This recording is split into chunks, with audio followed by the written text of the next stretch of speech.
दोस्तों, यह कहानी पूरी तरह काल्पनिक है और मनोरंजन के लिए बनाई गई है। इसमें शामिल सभी पात्र, नाम, उत्पाद और घटनाएं वास्तविकता से कोई संबंध नहीं रखते। यह कहानी किसी भी व्यक्ति, भावना या विश्वास का अपमान नहीं करती। अगर आप हमारे ऑडियो नोवेल एफएम पर नए हैं तो कृपया वीडियो को लाइक करें और चैनल को सब्सक्राइब करना ना भूलें। धन्यवाद। Episode number 276 to 278। हर्षद और यामिनी अदिति के कान भरने की कोशिश कर रहे थे। यामिनी ने कहा, अदिति ग्रंथ ने कर रहा था। हर्षद को बताया कि तुम ग्रंथ से शादी करने वाली हो। तब आकृति बोली, हाँ चाचू को ग्रंथ बहुत पसंद है अदिति के लिए। तब हर्षद ने कहा, फिर तो तुम्हारा जानना बहुत जरूरी है कि ग्रंथ हमारे वह फ्रेंड है ना, अलीशा उसके साथ रिलेशन में रह चुका है। इनफैक्ट अलीशा अभी भी ग्रंथ से प्यार करती है और शायद ग्रंथ भी। तब शिविका जोर से बोली, भैया प्लीज, आप जानते हैं उसे। अलीशा ने भैया को किस हद तक तोड़ा है, जिसकी वजह से उन्होंने कभी दोस्त नहीं बनाई। लड़कियों को पसंद तक नहीं करते हैं वह। उसके बाद भी वह अदिति दी के साथ शादी करना चाहते हैं, जिसका मतलब वह इन्हें पसंद करते हैं। उनकी आंखों में सब झलकता है। यू नो वॉट भैया, सही कहते हैं, आप दोनों बहुत बुरे हो। हमेशा उनसे उनकी हर चीज़ छीन लेते हो। पहले उनसे उनके पेरेंट्स अच्छे लिए और फिर उसे उनके बचपन की दोस्त को भी अपने जैसा बना दिया। और अब जब वह किसी के साथ खुश रहना चाहता है तो आप वह भी सहन नहीं कर सकते। फिर वह रोते हुए अदिति से बोली, दी प्लीज़ मेरे ग्रंथ भैया को सब लोगों की तरह मत छोड़ देना, वरना इस बार कोई इस कदर बिखर जाएंगे कि कोई उन्हें नहीं संभाल पाएगा। शिविका को रोता देख अदिति उठकर उसके पास आ गई और फिर हर्षद और यामिनी को घूरते हुए बोली, रोना बंद करो शिविका, मैं किसी के भी कहने से कुछ भी नहीं करने वाली। और रही तुम्हारे भाई की बात, तो मुझे तो वैसे ही खुद कभी कोई लड़का पसंद नहीं आने वाला। ये बात मेरे पापा जानते हैं और उन्होंने सब कुछ देख परख कर ही तुम्हारी इस खड़ूस भाई को मेरे लिए चुना है। तो उन पर मैं आंख बंद करके विश्वास करती हूँ। और ग्रंथ, वह यहाँ हमारे साथ रहता है, कॉलेज में या घर में, वह हमारे अलावा सिर्फ पापा के साथ ही चिपका मिलता है, तो उसके बारे में भी हम सब जानते हैं। और रही बात इस चपड़गंजी अलीशा की, तो इस चुड़ैल के बारे में पापा मुझे पहले ही सब कुछ बता चुके हैं। तो अगर वह इस नशेड़ी के आसपास भी वहाँ मुंबई में फटके तो जस्ट कॉल मी, उसे मैं वहीं आकर ठिकाने लगा दूंगी। हर्षद और यामिनी हैरान थे कि अदिति और अथर्व ग्रंथ के बारे में सब कुछ जानते हैं। उन्हें समझ में आ गया कि इतना आसान नहीं होने वाला ग्रंथ से इन लोगों से दूर रहना। जब तक ग्रंथ और अद्वित सबके लिए कॉटन कैंडी लेकर आए, तब तक शिविका वापस से खिलखिलाने लगी थी, क्योंकि अदिति ने हर्षद और यामिनी दोनों की फिर से बजानी शुरू कर दी थी। वहीं दूसरी तरफ अक्षत और धैर्य अथर्व को उठाकर वंश के घर ले गए थे। लक्ष्य भी वहीं आ गया था। उसने वंश लोगों को बता दिया था कि अथर्व क्यों मुंबई जाने के लिए फुदक रहा है। तब वंश बोला, हम में से अगर किसी को नहीं ले जाना चाहते तो बस लक्ष्य को ले जाओ। और तब अथर्व नाक फूलते हुए बोला, मुझे पहले ही पता था, एक एक करके तुम सब लटक जाओगे मेरे पीछे, मैं तुम सबको उड़ते प्लेन से धक्का दे दूंगा। सभी लोग ये सुनकर हंसने लगे। तब लक्ष्य बोला, अभी तुम सबको नहीं पता वह अदिति का लवर क्या नाम है, उसका है ग्रंथ। इस कुत्ते ने उसे भी अपनी सीक्रेट कमांडरी में घसीट लिया, वह भी इसके साथ जा रहा है। तब अमन बोला, वह तो पूरा बला है, इसके पीछे उसे दिन देखा नहीं था तुम सब ने। अद्वित की तरह वह भी कितनी लापरवाही से उसे बंदूकधारी आदमी की गन के सामने कूद गया था। तब धैर्य बोला, अगर ग्रंथ जा रहा है तो हमें इसकी चिंता नहीं करनी चाहिए, क्योंकि वह अपने ससुर को कुछ नहीं होने देगा। ऐसे ही सब बातें करते रहे। रात का खाना भी अथर्व लोगों ने विद्या जी के साथ बैठकर खाया। खाने के दौरान अथर्व ने विराट जी को काफ़ी उंगली की, जिससे विराट जी परेशान होकर बोले, नालायक, अभी तेरा कल मुंबई जाने का प्लान कैंसिल करवाता हूं। तब अथर्व लाइन पर आते हुए बोला, पापा मैं तो मजाक कर रहा था। फिर विद्या जी से बोला, माँ पापा बूढ़े हो गए हैं, भला अब कौन सी वकीलनी इश्क लदाएगी। वंश और बच्चे लोग मुंह दबाकर हंस रहे थे। वहीं विराट जी अथर्व को घूरते हुए चुपचाप खाना खत्म करने लगे। डिनर के बाद अथर्व, अक्षत और धैर्य सूर्यवंशी मैंशन पहुंचे, जहां डिनर के बाद सभी बच्चे टीवी देख रहे थे। अथर्व जाती ही सबको वहां से भागते हुए बोला, जाकर सब सो जाओ, क्योंकि हमें सुबह 6 बजे निकालना है। अगर कोई भी सुबह तैयार नहीं मिला तो उसे यही छोड़कर चला जाऊंगा। बस फिर क्या था, सभी बच्चे वहां से उठकर चले गए, जिसके जाने के बाद अथर्व सोफे पर पसरते हुए बोला, अब मैं अपने कार्टून देखेगा। लेकिन अक्षत ने टीवी बंद कर दिया और उसे घसीटते हुए उसके कमरे में छोड़कर आ गया। कमरे में आराध्या अपने गोरे पैरों पर नाइट क्रीम लगा रही थी। तो बताओ, उसकी पीठ पर चिपकती हुए बोला, आज तो अपन कबड्डी खेलेगा। तब आराध्या उसे छेड़ते हुए बोली, अब तुम बूढ़े हो रहे हो, अगर हड्डियां खिसक गई तुम्हारी तो। तब अथर्व अपनी शर्ट उतारते हुए बोला, अच्छा मैं बूढ़ा हो रहा हूँ, रुको। काफी दिनों से मैंने कुछ किया नहीं है तो तुम फुदक रही हो। अभी बताता हूँ तुमको, देखना 9 महीने बाद अदिति का भाई या बहन जरूर आएंगे। तब आराध्या उसके कंधे पर मारते हुए बोली, बेशर्म बच्चे बड़े हो चुके हैं हाथों सामने से। लेकिन अथर्व दबोच लिया और कुछ ही देर बाद आराध्या की हल्की सिसकियां कमरे में गूंजने लगी जो लगातार बढ़ रही थी। अगले दिन सुबह प्रैक्टिस नहीं हुई, यहाँ तक कि अथर्व खुद नहीं उठा क्योंकि बस 3 बजे तक वह ना खुद सोया ना आराध्या को सोने दिया। हर्षद और यामिनी अदिति के कान भरने की कोशिश कर रहे थे। यामिनी ने कहा, अदिति ग्रंथ ने कर रहा था। हर्षद को बताया कि तुम ग्रंथ से शादी करने वाली हो। तब आकृति बोली, हाँ चाचू को ग्रंथ बहुत पसंद है अदिति के लिए। तब हर्षद ने कहा, फिर तो तुम्हारा जानना बहुत जरूरी है कि ग्रंथ हमारे वह फ्रेंड है ना, अलीशा उसके साथ रिलेशन में रह चुका है। इनफैक्ट अलीशा अभी भी ग्रंथ से प्यार करती है और शायद ग्रंथ भी। तब शिविका जोर से बोली, भैया प्लीज, आप जानते हैं उसे अलीशा ने भैया को किस हद तक तोड़ा है, जिसकी वजह से उन्होंने कभी दोस्त नहीं बनाई, लड़कियों को पसंद तक नहीं करते हैं वह। उसके बाद भी वह अदिति दी के साथ शादी करना चाहते हैं, जिसका मतलब वह इन्हें पसंद करते हैं। उनकी आंखों में सब झलकता है। यू नो व्हाट भैया सही कहते हैं, आप दोनों बहुत बुरे हो। हमेशा उनसे उनकी हर चीज़ छीन लेते हो। पहले उनसे उनके पेरेंट्स अच्छे लिए और फिर उसे उनके बचपन की दोस्त को भी अपने जैसा बना दिया। और अब जब वह किसी के साथ खुश रहना चाहता है तो आप वह भी सहन नहीं कर सकते। फिर वह रोते हुए अदिति से बोली, दी प्लीज़ मेरे ग्रंथ भैया को सब लोगों की तरह मत छोड़ देना, वरना इस बार कोई इस कदर बिखर जाएंगे कि कोई उन्हें नहीं संभाल पाएगा। शिविका को रोता देख अदिति उठकर उसके पास आ गई और फिर हर्षद और यामिनी को घूरते हुए बोली, रोना बंद करो शिविका, मैं किसी के भी कहने से कुछ भी नहीं करने वाली। और रही तुम्हारे भाई की बात, तो मुझे तो वैसे ही खुद कभी कोई लड़का पसंद नहीं आने वाला, ये बात मेरे पापा जानते हैं। और उन्होंने सब कुछ देख परख कर ही तुम्हारी इस खड़ूस भाई को मेरे लिए चुना है, तो उन पर मैं आंख बंद करके विश्वास करती हूँ। और ग्रंथ वह यहाँ हमारे साथ रहता है, कॉलेज में या घर में, वह हमारे अलावा सिर्फ पापा के साथ ही चिपका मिलता है, तो उसके बारे में भी हम सब जानते हैं। और रही बात इस चपड़गंजी अलीशा की, तो इस चुड़ैल के बारे में पापा मुझे पहले ही सब कुछ बता चुके हैं। तो अगर वह इस नशेड़ी के आसपास भी वहाँ मुंबई में फटके तो जस्ट कॉल मी, उसे मैं वहीं आकर ठिकाने लगा दूंगी। हर्षद और यामिनी हैरान थे कि अदिति और अथर्व ग्रंथ के बारे में सब कुछ जानते हैं। उन्हें समझ में आ गया कि इतना आसान नहीं होने वाला ग्रंथ से इन लोगों से दूर रहना। जब तक ग्रंथ और अद्वित सबके लिए कॉटन कैंडी लेकर आए तब तक शिविका वापस से खिलखिलाने लगी थी, क्योंकि अदिति ने हर्षद और यामिनी दोनों की फिर से बजानी शुरू कर दी थी। वहीं दूसरी तरफ अक्षत और धैर्य अथर्व को उठाकर वंश के घर ले गए थे। लक्ष्य भी वहीं आ गया था। उसने वंश लोगों को बता दिया था कि अथर्व क्यों मुंबई जाने के लिए फुदक रहा है। तब वंश बोला, हम में से अगर किसी को नहीं ले जाना चाहते तो बस लक्ष्य को ले जाओ। और तब अथर्व नाक फूलते हुए बोला, मुझे पहले ही पता था, एक एक करके तुम सब लटक जाओगे मेरे पीछे, मैं तुम सबको उड़ते प्लेन से धक्का दे दूंगा। सभी लोग ये सुनकर हंसने लगे। तब लक्ष्य बोला, अभी तुम सबको नहीं पता वह दिति का लवर क्या नाम है उसका है ग्रंथ। इस कुत्ते ने उसे भी अपनी सीक्रेट कमांडरी में घसीट लिया, वह भी इसके साथ जा रहा है। तब अमन बोला, वह तो पूरा बला है, इसके पीछे उसे दिन देखा नहीं था तुम सब ने अद्वित की तरह। वह भी कितनी लापरवाही से उसे बंदूकधारी आदमी की गन के सामने कूद गया था। तब धैर्य बोला, अगर ग्रंथ जा रहा है तो हमें इसकी चिंता नहीं करनी चाहिए, क्योंकि वह अपने ससुर को कुछ नहीं होने देगा। ऐसे ही सब बातें करते रहे। रात का खाना भी अथर्व लोगों ने विद्या जी के साथ बैठकर खाया। खाने के दौरान अथर्व ने विराट जी को काफ़ी उंगली की, जिससे विराट जी परेशान होकर बोले, नालायक, अभी तेरा कल मुंबई जाने का प्लान कैंसिल करवाता हूं। तब अथर्व लाइन पर आते हुए बोला, पापा मैं तो मजाक कर रहा था। फिर विद्या जी से बोला, माँ पापा बूढ़े हो गए हैं, भला अब कौन सी वकीलनी इश्क लड़ाएगी।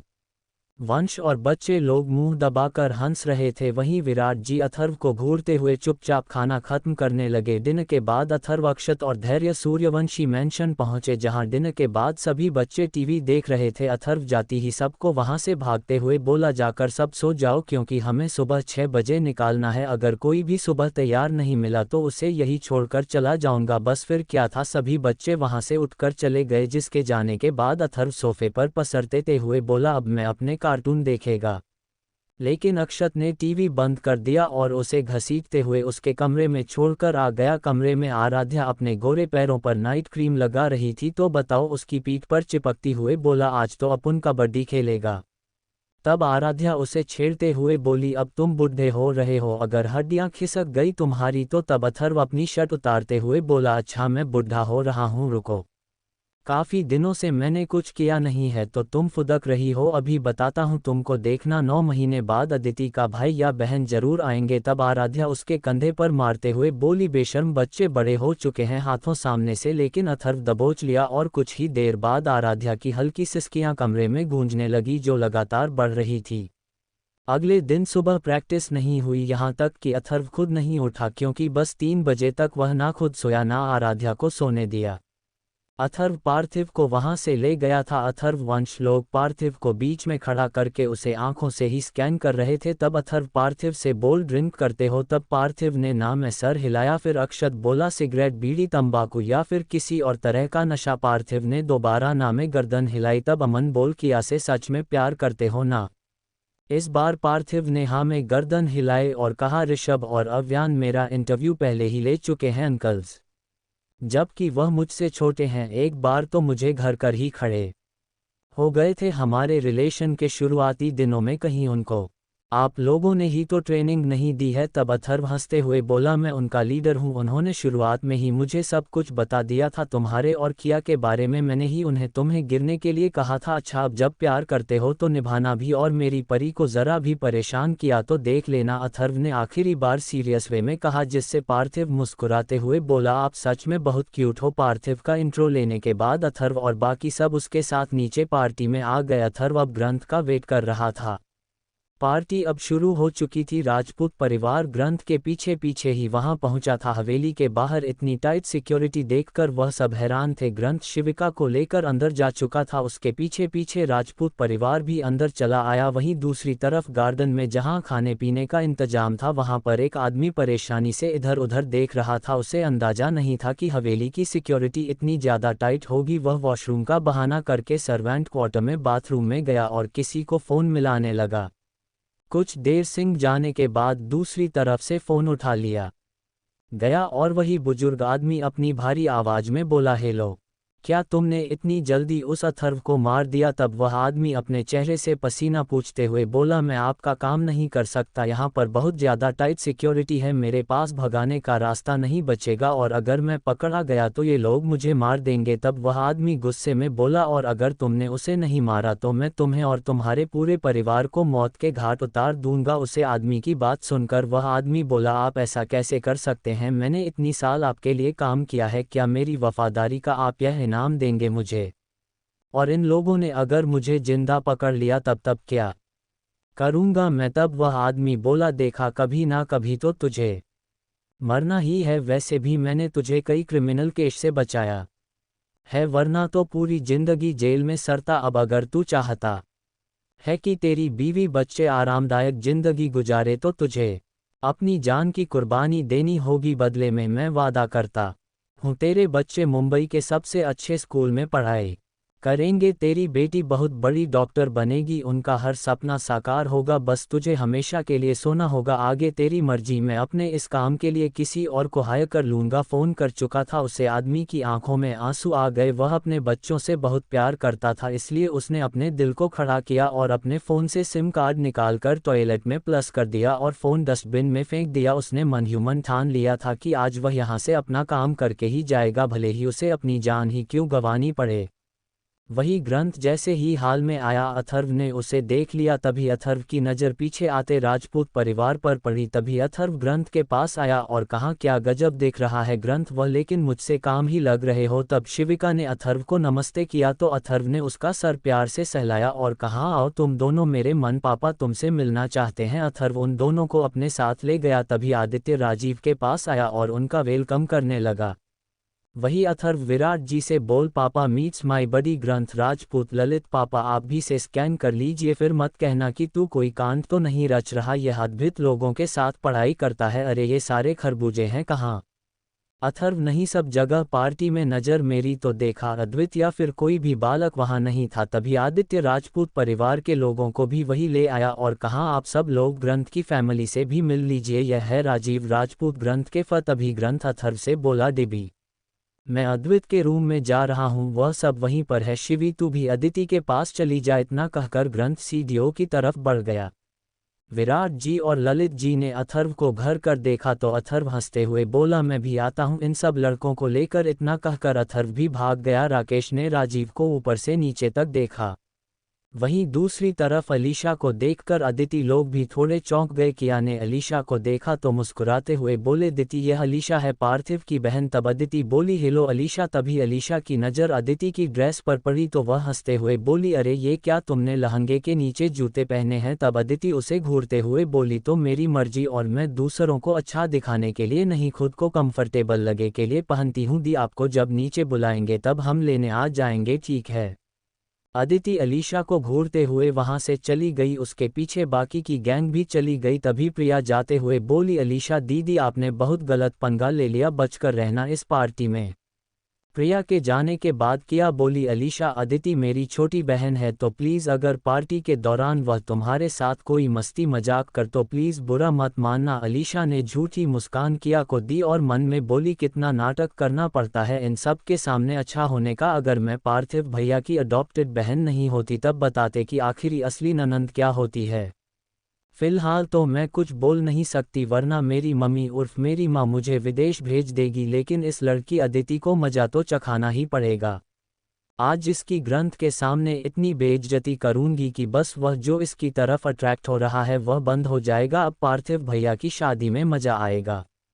वही अथर्व ग्रंथ के साथ अद्वित लोगों के कमरे में आया तो देखा सब लड़के बेड पर पड़े फ़ोन चला रहे हैं। अथर्व उन सबको रड़ा कर लेते हुए बोला नालायक को यहाँ पर सगाई हो रही है, नीचे इतने मेहमान आए हुए हैं और वह डीजे क्या सबको दिखाने के लिए मंगवाया है, हंगामा कौन मचाएगा। तब ऋषभ उठते हुए बोला अरे चाचू हमें नहीं पता था कि हमें उधम मचाना है, चलिए फिर आप दोनों भी। तभी अद्वित बोला सबसे पहले मैं नाचूंगा। इतना कहकर वह भाग और उसके पीछे बाकी गैंग। तब अथर्व ग्रंथ से बोला तुम्हें सबके सामने अपनी फैमिली को अवॉइड नहीं करना चाहिए बल्कि उन्हें जलाने पर ध्यान रखना चाहिए। आओ चलो। अथर्व पार्थिव को वहां से ले गया था। अथर्व वंश लोग पार्थिव को बीच में खड़ा करके उसे आंखों से ही स्कैन कर रहे थे। तब अथर्व पार्थिव से बोल ड्रिंक करते हो। तब पार्थिव ने ना में सर हिलाया। फिर अक्षत बोला सिगरेट बीड़ी तंबाकू या फिर किसी और तरह का नशा। पार्थिव ने दोबारा ना में गर्दन हिलाई। तब अमन बोल किया से सच में प्यार करते हो ना। इस बार पार्थिव ने हाँ में गर्दन हिलाई और कहा ऋषभ और अव्यान मेरा इंटरव्यू पहले ही ले चुके हैं अंकल्स, जबकि वह मुझसे छोटे हैं। एक बार तो मुझे घर कर ही खड़े हो गए थे हमारे रिलेशन के शुरुआती दिनों में, कहीं उनको आप लोगों ने ही तो ट्रेनिंग नहीं दी है। तब अथर्व हंसते हुए बोला मैं उनका लीडर हूँ, उन्होंने शुरुआत में ही मुझे सब कुछ बता दिया था तुम्हारे और किया के बारे में, मैंने ही उन्हें तुम्हें गिरने के लिए कहा था। अच्छा अब जब प्यार करते हो तो निभाना भी, और मेरी परी को जरा भी परेशान किया तो देख लेना। अथर्व ने आखिरी बार सीरियस वे में कहा, जिससे पार्थिव मुस्कुराते हुए बोला आप सच में बहुत क्यूट हो। पार्थिव का इंट्रो लेने के बाद अथर्व और बाकी सब उसके साथ नीचे पार्टी में आ गए। अथर्व अब ग्रंथ का वेट कर रहा था। पार्टी अब शुरू हो चुकी थी। राजपूत परिवार ग्रंथ के पीछे पीछे ही वहां पहुंचा था। हवेली के बाहर इतनी टाइट सिक्योरिटी देखकर वह सब हैरान थे। ग्रंथ शिविका को लेकर अंदर जा चुका था, उसके पीछे पीछे राजपूत परिवार भी अंदर चला आया। वहीं दूसरी तरफ गार्डन में जहां खाने पीने का इंतजाम था वहां पर एक आदमी परेशानी से इधर उधर देख रहा था। उसे अंदाजा नहीं था कि हवेली की सिक्योरिटी इतनी ज़्यादा टाइट होगी। वह वॉशरूम का बहाना करके सर्वेंट क्वार्टर में बाथरूम में गया और किसी को फ़ोन मिलाने लगा। कुछ देर सिंह जाने के बाद दूसरी तरफ से फ़ोन उठा लिया गया और वही बुजुर्ग आदमी अपनी भारी आवाज़ में बोला हेलो, क्या तुमने इतनी जल्दी उस अथर्व को मार दिया। तब वह आदमी अपने चेहरे से पसीना पूछते हुए बोला मैं आपका काम नहीं कर सकता, यहाँ पर बहुत ज़्यादा टाइट सिक्योरिटी है, मेरे पास भगाने का रास्ता नहीं बचेगा और अगर मैं पकड़ा गया तो ये लोग मुझे मार देंगे। तब वह आदमी गुस्से में बोला और अगर तुमने उसे नहीं मारा तो मैं तुम्हें और तुम्हारे पूरे परिवार को मौत के घाट उतार दूंगा। उसे आदमी की बात सुनकर वह आदमी बोला आप ऐसा कैसे कर सकते हैं, मैंने इतनी साल आपके लिए काम किया है, क्या मेरी वफादारी का आप यह इनाम देंगे मुझे? और इन लोगों ने अगर मुझे जिंदा पकड़ लिया तब क्या? करूँगा मैं। तब वह आदमी बोला, देखा कभी ना कभी तो तुझे मरना ही है। वैसे भी मैंने तुझे कई क्रिमिनल केस से बचाया है, वरना तो पूरी जिंदगी जेल में सड़ता। अब अगर तू चाहता है कि तेरी बीवी बच्चे आरामदायक जिंदगी गुजारे तो तुझे अपनी जान की कुर्बानी देनी होगी। बदले में मैं वादा करता हूँ तेरे बच्चे मुंबई के सबसे अच्छे स्कूल में पढ़ाई करेंगे। तेरी बेटी बहुत बड़ी डॉक्टर बनेगी, उनका हर सपना साकार होगा। बस तुझे हमेशा के लिए सोना होगा। आगे तेरी मर्जी। मैं अपने इस काम के लिए किसी और को हायर कर लूँगा। फ़ोन कर चुका था उसे आदमी की आंखों में आंसू आ गए। वह अपने बच्चों से बहुत प्यार करता था, इसलिए उसने अपने दिल को खड़ा किया और अपने फ़ोन से सिम कार्ड निकाल कर टॉयलेट में प्लस कर दिया और फ़ोन डस्टबिन में फेंक दिया। उसने मन ही मन ठान लिया था कि आज वह यहाँ से अपना काम करके ही जाएगा, भले ही उसे अपनी जान ही क्यों गंवानी पड़े। वही ग्रंथ जैसे ही हाल में आया, अथर्व ने उसे देख लिया। तभी अथर्व की नज़र पीछे आते राजपूत परिवार पर पड़ी। तभी अथर्व ग्रंथ के पास आया और कहा, क्या गजब देख रहा है ग्रंथ वह, लेकिन मुझसे काम ही लग रहे हो। तब शिविका ने अथर्व को नमस्ते किया तो अथर्व ने उसका सर प्यार से सहलाया और कहा, आओ तुम दोनों मेरे मन, पापा तुमसे मिलना चाहते हैं। अथर्व उन दोनों को अपने साथ ले गया। तभी आदित्य राजीव के पास आया और उनका वेलकम करने लगा। वही अथर्व विराट जी से बोल, पापा मीट्स माय बडी ग्रंथ राजपूत। ललित, पापा आप भी से स्कैन कर लीजिए, फिर मत कहना कि तू कोई कांड तो नहीं रच रहा। यह अद्भुत लोगों के साथ पढ़ाई करता है। अरे ये सारे खरबूजे हैं कहाँ? अथर्व, नहीं सब जगह पार्टी में नज़र मेरी तो देखा। अद्वित या फिर कोई भी बालक वहाँ नहीं था। तभी आदित्य राजपूत परिवार के लोगों को भी वही ले आया और कहा, आप सब लोग ग्रंथ की फैमिली से भी मिल लीजिए, यह है राजीव राजपूत ग्रंथ के तभी ग्रंथ अथर्व से बोला, डिबी मैं अद्वित के रूम में जा रहा हूँ, वह सब वहीं पर है। शिवी तू भी अदिति के पास चली जा। इतना कहकर ग्रंथ सीढ़ियों की तरफ बढ़ गया। विराट जी और ललित जी ने अथर्व को घर कर देखा तो अथर्व हंसते हुए बोला, मैं भी आता हूँ इन सब लड़कों को लेकर। इतना कहकर अथर्व भी भाग गया। राकेश ने राजीव को ऊपर से नीचे तक देखा। वहीं दूसरी तरफ अलीशा को देखकर अदिति लोग भी थोड़े चौंक गए। किया ने अलीशा को देखा तो मुस्कुराते हुए बोले, दिति यह अलीशा है, पार्थिव की बहन। तब अदिति बोली, हेलो अलीशा। तभी अलीशा की नज़र अदिति की ड्रेस पर पड़ी तो वह हंसते हुए बोली, अरे ये क्या तुमने लहंगे के नीचे जूते पहने हैं? तब अदिति उसे घूरते हुए बोली, तो मेरी मर्जी और मैं दूसरों को अच्छा दिखाने के लिए नहीं, खुद को कंफर्टेबल लगे के लिए पहनती हूँ। दी आपको जब नीचे बुलाएंगे तब हम लेने आ जाएंगे, ठीक है? अदिति अलीशा को घूरते हुए वहां से चली गई। उसके पीछे बाकी की गैंग भी चली गई। तभी प्रिया जाते हुए बोली, अलीशा दीदी आपने बहुत गलत पंगा ले लिया, बचकर रहना इस पार्टी में। प्रिया के जाने के बाद किया बोली, अलीशा अदिति मेरी छोटी बहन है तो प्लीज़ अगर पार्टी के दौरान वह तुम्हारे साथ कोई मस्ती मजाक कर तो प्लीज़ बुरा मत मानना। अलीशा ने झूठी मुस्कान किया को दी और मन में बोली, कितना नाटक करना पड़ता है इन सब के सामने अच्छा होने का। अगर मैं पार्थिव भैया की अडॉप्टेड बहन नहीं होती तब बताते कि आखिरी असली ननंद क्या होती है। फिलहाल तो मैं कुछ बोल नहीं सकती, वरना मेरी मम्मी उर्फ मेरी माँ मुझे विदेश भेज देगी। लेकिन इस लड़की अदिति को मजा तो चखाना ही पड़ेगा। आज इसकी ग्रंथ के सामने इतनी बेइज्जती करूंगी कि बस वह जो इसकी तरफ अट्रैक्ट हो रहा है वह बंद हो जाएगा। अब पार्थिव भैया की शादी में मजा आएगा। वही अथर्व ग्रंथ के साथ अद्वित लोगों के कमरे में आया तो देखा सब लड़के बेड पर पड़े फ़ोन चला रहे हैं। अथर्व उन सबको रड़ा कर लेते हुए बोला, नालायक को यहाँ पर सगाई हो रही है, नीचे इतने मेहमान आए हुए हैं और वह डीजे क्या सबको दिखाने के लिए मंगवाया है, हंगामा कौन मचाएगा? तब ऋषभ उठते हुए बोला, अरे चाचू हमें नहीं पता था कि हमें उधम मचाना है, चलिए फिर आप दोनों भी। तभी अद्वित बोला, सबसे पहले मैं नाचूंगा। इतना कहकर वह भाग और उसके पीछे बाकी गैंग। तब अथर्व ग्रंथ से बोला, तुम्हें सबके सामने अपनी फैमिली को अवॉइड नहीं करना चाहिए बल्कि उन्हें जलाने पर ध्यान रखना चाहिए। आओ चलिए शुरू करते हैं। अब आगे अगले दिन सुबह प्रैक्टिस नहीं हुई, यहाँ तक कि अथर्व खुद नहीं उठा क्योंकि 3 बजे तक न वो खुद सोया और नहीं आराध्या को सोने दिया। बच्चे सुबह 5:30 तैयार होकर बैठ गए थे। जिन्हें इतनी सुबह हाल में बैठा देख प्रीतम जी बोले, तुम सबको अगर इतनी जल्दी हो रही है जाने की तो रात में ही निकल जाते। तब अक्षत पीछे से आते हुए बोल, पापा गलती उनकी नहीं है, उससे आदिमानव ने इन्हीं पागल बनाया कि सुबह 6 बजे जाना है और देखिए खुद नहीं उठा। और बच्चों हम सब 9 बजे जाएंगे, तो अगर दोबारा सुनना चाहो तो जाकर सो जाओ। सभी बच्चे अपने अपने कमरे में चले गए। अद्वित और अदिति तो सच में सो गए, वहीं बाकी सब इधर उधर के कामों में लग गए। 8 बजे अथर्व उठा और नहा धोकर नीचे पधारा, जिसके बाद सब लोग डाइनिंग टेबल पर जाकर मुंह फुलाए बैठ गए। डिनर करके सब अपना सामान ले आए। अथर्व, आराध्या और सभी बच्चों का तो सब सामान हवेली में पहले ही मौजूद था, तो उन्हें कुछ भी ले जाना नहीं पड़ता था। हर्षद, यामिनी और शिविका के पास ही बैग्स थे। फ्लाइट 9:30 बजे की थी, इसलिए 9 बजे सब एयरपोर्ट के लिए निकल गए। सब लोग प्लेन में बैठकर मुंबई के लिए रवाना हो गए। 12 बजे सब मुंबई एयरपोर्ट पर थे। ग्रंथ शिविका लोगों के साथ कैब करके राजपूत मैंशन के लिए निकल गया। इसके बाद हवेली से 2 गाड़ियां आ गई, जिनमें बैठकर अथर्व लोग हवेली के लिए निकल गए।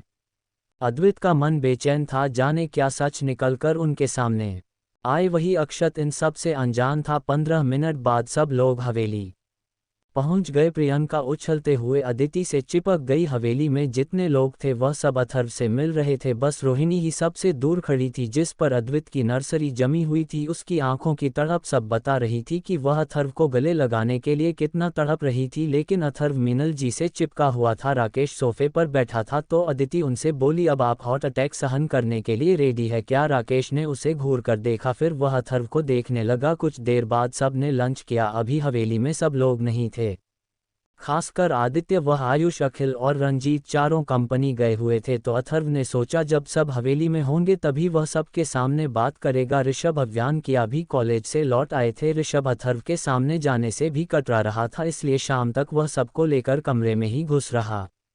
शाम को चुकी थी। आदित्य, आयुष, अखिल और रंजीत कंपनी से लौट आए थे, लेकिन अथर्व हवेली से नदारद था। जब सब लोग लंच के बाद आराम कर रहे थे तब अक्षत से छिपकर अथर्व हवेली से निकल गया था। अथर्व अपने आदमियों के पास पहुंचा और उन सबको मुंबई के सभी समुद्र के तट पर फैलकर निगरानी रखने का ऑर्डर दिया, और फिर एक कैफे में पिज्ज़ा ऑर्डर करके सफ़ा चैट करके अपने मन को शांत किया। पिज्ज़ा खाकर अथर्व डकार मारते हुए बोला, बड़े दिनों बाद खाए हैं पिज्ज़ा, तो दिल खुश हो गया। अब जाकर हवेली वालों का दिल जलाया जाए।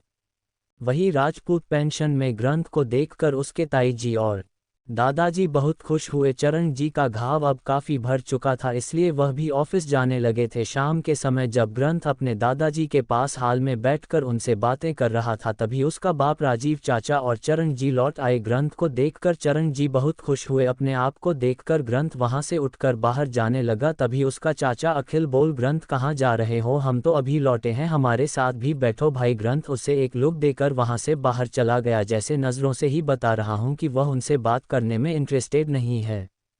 ग्रंथ के जाने के बाद अखिल अपने पिता आलोक जी से बोल, देखा पापा इस लड़के के नखरे। तब हर्षद ने कहा, अब जब उस माँ बाप, चाचा, दादा और परिवार का प्यार वहां दिल्ली में मिल रहा है तो वह आपके पास क्यों बैठेगा भला? राजीव और अखिल दोनों भाइयों ने उसकी तरफ देखा तो उसने कहा, ग्रंथ दिल्ली में अपने फ्लैट पर नहीं रहता, वह होम मिनिस्टर प्रीतम सूर्यवंशी के घर में रहता है। अथर्व सूर्यवंशी के बच्चों के साथ, और जानते हैं आप सब, वहां पर सब लोग इसे अपने परिवार का जमाई समझकर रख रहे हैं। हर्षद की बात सुनकर आलोक जी के अलावा सब चौंक गए। राजीव बोला, ये तुम क्या बक रहे हो हर्षद? तब अखिल भी बोला, हाँ हर्षद, ये कैसे हो सकता है? वह होम मिनिस्टर की पोती है, इंडिया के सबसे बड़े बिजनेसमैन की बेटी। ग्रंथ की तो हैसियत ही नहीं है उनके सामने खड़े होने की। राजीव ने अपने छोटे भाई को घर कर देखा तो वह अपनी बात ठीक करते हुए बोला, मतलब हमारी कंपनी अभी इंडिया में टॉप 10 में आई है और उनके नंबर 1 पर है, जो उनके आगे कुछ भी नहीं है, फिर वह ग्रंथ को कैसे अपनी बेटी के लिए चूज कर सकते हैं?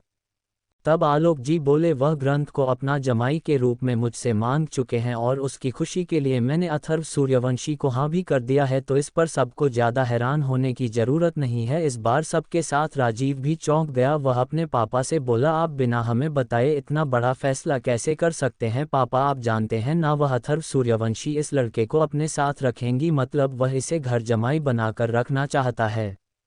तब आलोक जी ने कहा, तो तुम्हें इस क्या फ़र्क पड़ता है? ग्रंथ कहीं भी रहे कैसे भी रहे तुम्हें तो कभी उसे कोई लेना देना था ही नहीं, तो वह कब कहाँ और किस शादी करेगा, इस तुम्हें क्या लेने देना। ये सुनकर राजीव की बोलती बंद हो गई थी। उसे एहसास हो रहा था कि ग्रंथ की जिंदगी का कोई भी फैसला लेने का हक अब उसके पास नहीं है। राजीव को कुछ ना बोलना देख आलोक जी आगे बोले, सिर्फ ग्रंथ ही नहीं, मैं शिविका का भी रिश्ता अथर्व सूर्यवंशी के बेटे से तय कर दिया है। शिविका की पढ़ाई खत्म होने के बाद उसकी शादी उनके बेटे से हो जाएगी। एक बार फिर पूरा परिवार चौंक गया। अगले दिन सुबह प्रैक्टिस नहीं हुई, यहाँ तक कि अथर्व खुद नहीं उठा, क्योंकि 3 बजे तक न वो खुद सोया और नहीं आराध्या को सोने दिया। बच्चे सुबह 5:30 तैयार होकर बैठ गए थे। जिन्हें इतनी सुबह हाल में बैठा देख प्रीतम जी बोले, तुम सबको अगर इतनी जल्दी हो रही है जाने की तो रात में ही निकल जाते। तब अक्षत पीछे से आते हुए बोल, पापा गलती उनकी नहीं है, उससे आदिमानव ने इन्हीं पागल बनाया कि सुबह 6 बजे जाना है, और देखिए खुद नहीं उठा। और बच्चों हम सब 9 बजे जाएंगे, तो अगर दोबारा सुनना चाहो तो जाकर सो जाओ। सभी बच्चे अपने अपने कमरे में चले गए। अद्वित और अदिति तो सच में सो गए, वहीं बाकी सब इधर उधर के कामों में लग गए। 8 बजे अथर्व उठा और नहा धोकर नीचे पधारा, जिसके बाद सब लोग डाइनिंग टेबल पर जाकर मुंह फुलाए बैठ गए। डिनर करके सब अपना सामान ले आए। अथर्व, आराध्या और सभी बच्चों का तो सब सामान हवेली में पहले ही मौजूद था, तो उन्हें कुछ भी ले जाना नहीं पड़ता था। हर्षद, यामिनी और शिविका के पास ही बैग्स थे। फ्लाइट 9:30 बजे की थी, इसलिए 9 बजे सब एयरपोर्ट के लिए निकल गए। सब लोग प्लेन में बैठकर मुंबई के लिए रवाना हो गए। 12 बजे सब मुंबई एयरपोर्ट पर थे। ग्रंथ शिविका लोगों के साथ कैब करके राजपूत मैंशन के लिए निकल गया। इसके बाद हवेली से 2 गाड़ियां आ गई, जिनमें बैठकर अथर्व लोग हवेली के लिए निकल गए। अद्वित का मन बेचैन था, जाने क्या सच निकलकर उनके सामने आए। वही अक्षत इन सब से अनजान था। 15 मिनट बाद सब लोग हवेली पहुंच गए। प्रियंका उछलते हुए अदिति से चिपक गई। हवेली में जितने लोग थे वह सब अथर्व से मिल रहे थे, बस रोहिणी ही सबसे दूर खड़ी थी, जिस पर अद्वित की नर्सरी जमी हुई थी। उसकी आंखों की तड़प सब बता रही थी कि वह अथर्व को गले लगाने के लिए कितना तड़प रही थी, लेकिन अथर्व मीनल जी से चिपका हुआ था। राकेश सोफे पर बैठा था, तो अदिति उनसे बोली, अब आप हॉट अटैक सहन करने के लिए रेडी है क्या? राकेश ने उसे घूर कर देखा, फिर वह अथर्व को देखने लगा। कुछ देर बाद सब ने लंच किया। अभी हवेली में सब लोग नहीं थे, खासकर आदित्य, वह आयुष, अखिल और रंजीत चारों कंपनी गए हुए थे। तो अथर्व ने सोचा जब सब हवेली में होंगे तभी वह सबके सामने बात करेगा। ऋषभ अभियान किया भी कॉलेज से लौट आए थे। ऋषभ अथर्व के सामने जाने से भी कतरा रहा था, इसलिए शाम तक वह सबको लेकर कमरे में ही घुस रहा। शाम को चुकी थी। आदित्य, आयुष, अखिल और रंजीत कंपनी से लौट आए थे, लेकिन अथर्व हवेली से नदारद था। जब सब लोग लंच के बाद आराम कर रहे थे तब अक्षत से छिपकर अथर्व हवेली से निकल गया था। अथर्व अपने आदमियों के पास पहुंचा और उन सबको मुंबई के सभी समुद्र के तट पर फैलकर निगरानी रखने का ऑर्डर दिया, और फिर एक कैफे में पिज्जा ऑर्डर करके सफा चैट करके अपने मन को शांत किया। पिज्जा खाकर अथर्व डकार मारते हुए बोला, बड़े दिनों बाद खाए हैं पिज्जा तो दिल खुश हो गया, अब जाकर हवेली वालों का दिल जलाया जाए। वही राजपूत पेंशन में ग्रंथ को देखकर उसके ताई जी और दादाजी बहुत खुश हुए। चरण जी का घाव अब काफी भर चुका था, इसलिए वह भी ऑफिस जाने लगे थे। शाम के समय जब ग्रंथ अपने दादाजी के पास हाल में बैठकर उनसे बातें कर रहा था, तभी उसका बाप राजीव चाचा और चरण जी लौट आए। ग्रंथ को देखकर चरण जी बहुत खुश हुए। अपने आप को देखकर ग्रंथ वहां से उठकर बाहर जाने लगा, तभी उसका चाचा अखिल बोल, ग्रंथ कहाँ जा रहे हो? हम तो अभी लौटे हैं, हमारे साथ भी बैठो भाई। ग्रंथ उसे एक लुक देकर वहां से बाहर चला गया, जैसे नजरों से ही बता रहा हूं कि वह उनसे बात करने में इंटरेस्टेड नहीं है। ग्रंथ के जाने के बाद अखिल अपने पिता आलोक जी से बोल, देखा पापा इस लड़के के नखरे। तब हर्षद ने कहा, अब जब उस माँ बाप, चाचा, दादा और परिवार का प्यार वहां दिल्ली में मिल रहा है तो वह आपके पास क्यों बैठेगा भला? राजीव और अखिल दोनों भाइयों ने उसकी तरफ देखा तो उसने कहा, ग्रंथ दिल्ली में अपने फ्लैट पर नहीं रहता, वह होम मिनिस्टर प्रीतम सूर्यवंशी के घर में रहता है। अथर्व सूर्यवंशी के बच्चों के साथ, और जानते हैं आप सब, वहां पर सब लोग इसे अपने परिवार का जमाई समझकर रख रहे हैं। हर्षद की बात सुनकर आलोक जी के अलावा सब चौंक गए। राजीव बोला, ये तुम क्या बक रहे हो हर्षद? तब अखिल भी बोला, हाँ हर्षद, ये कैसे हो सकता है? वह होम मिनिस्टर की पोती है, इंडिया के सबसे बड़े बिजनेसमैन की बेटी, ग्रंथ की तो हैसियत ही नहीं है उनके सामने खड़े होने की। राजीव ने अपने छोटे भाई को घर कर देखा तो वह अपनी बात ठीक करते हुए बोला, मतलब हमारी कंपनी अभी इंडिया में टॉप 10 में आई है और उनके नंबर 1 पर है, जो उनके आगे कुछ भी नहीं है, फिर वह ग्रंथ को कैसे अपनी बेटी के लिए चूज कर सकते हैं? तब आलोक जी बोले, वह ग्रंथ को अपना जमाई के रूप में मुझसे मांग चुके हैं और उसकी खुशी के लिए मैंने अथर्व सूर्यवंशी को हाँ भी कर दिया है, तो इस पर सबको ज़्यादा हैरान होने की ज़रूरत नहीं है। इस बार सबके साथ राजीव भी चौंक गया। वह अपने पापा से बोला, आप बिना हमें बताए इतना बड़ा फैसला कैसे कर सकते हैं? पापा, आप जानते हैं ना, वह अथर्व सूर्यवंशी इस लड़के को अपने साथ रखेंगी, मतलब वह इसे घर जमाई बनाकर रखना चाहता है। तब आलोक जी ने कहा, तो तुम्हें इस क्या फ़र्क पड़ता है? ग्रंथ कहीं भी रहे, कैसे भी रहे, तुम्हें तो कभी उसे कोई लेना देना था ही नहीं, तो वह कब, कहाँ और किस शादी करेगा, इस तुम्हें क्या लेने देना? ये सुनकर राजीव की बोलती बंद हो गई थी। उसे एहसास हो रहा था कि ग्रंथ की जिंदगी का कोई भी फैसला लेने का हक अब उसके पास नहीं है। राजीव को कुछ ना बोलना देख आलोक जी आगे बोले, सिर्फ ग्रंथ ही नहीं, मैं शिविका का भी रिश्ता अथर्व सूर्यवंशी के बेटे से तय कर दिया है। शिविका की पढ़ाई खत्म होने के बाद उसकी शादी उनके बेटे से हो जाएगी। एक बार फिर पूरा परिवार चौंक गया।